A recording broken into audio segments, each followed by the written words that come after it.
Hello and welcome to the Junior Doctor Hub. My name is Arpit and I'm going to talk about something called cryptocurrencies, or cryptos for short. So this is 2021. Tesla just injected $1 billion into Bitcoin and the meme currency Dogecoin actually took off. I think we're way past the discussion of cryptos being good or bad. All we know is they're here to stay. So it's a good idea to learn a bit about their taxation. So first and foremost, we need to establish if your crypto is a personal use asset or an investment. An asset is usually personal if it's under $10,000 and it's mainly used to buy personal items. The benefit that comes with being a personal use asset is that there are no tax consequences whatsoever, meaning less stress for everyone and happy days. On the other hand, however, if you bought the same asset with the intention to hold it for a future gain, it'll be labeled as an investment. Being an investment comes with its own set of tax consequences, enough to excite any accountant. But do keep in mind, this distinction is not so easy every time. So I've got an example for you here. Let's say we've got Roger who's into online shopping. For that reason, he buys some Ethereum every month and uses it all to buy games and merchandise. You can clearly see it's nothing more than a personal asset for him. For one of these months, he thinks, hey, let's not use it all this time and hold a little bit. Maybe I'll make a profit.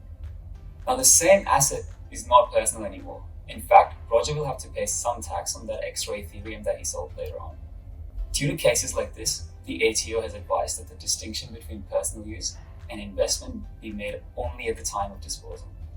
Generally speaking, the longer you hold on to the asset and the more money you invest in it, the more likely it will be an investment and comes with its own consequences. Now that we know how to distinguish cryptos as personal use and investments, let's see what the tax consequences really are. In a positive scenario, if you sell your cryptos for more than what you paid for them, you will incur a capital gain, which is considered as income in your tax return. Please keep in mind that you can reduce your capital gain using expenses such as brokerage, interest and loan, investing courses, etc. Another top tip here is that your capital gain can be reduced to half if you hold on to your currency for 12 months or more. In a gloomier scenario, however, if you end up with a loss on the sale of your cryptos, the bright side is that it gets recorded as a capital loss. This can be used to offset any other capital gains now and even in the future. Well, that wraps up the basics. Now let's answer two of the most popular questions in the crypto world. So the first one, there are over 400 different types of cryptos. What if I keep exchanging and switching between all of them? So the answer here is, unfortunately, if you're an investor, each of those events would trigger a taxable event of its own. You can use the market value of those two cryptos to calculate your capital gain in AED. You better get an accountant here. Second question, what if my crypto gets lost or stolen?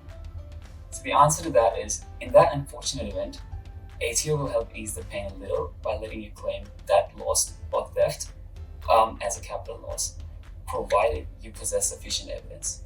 This could be your wallet address, the date and time when you acquired your asset, the cost you incurred, and so on.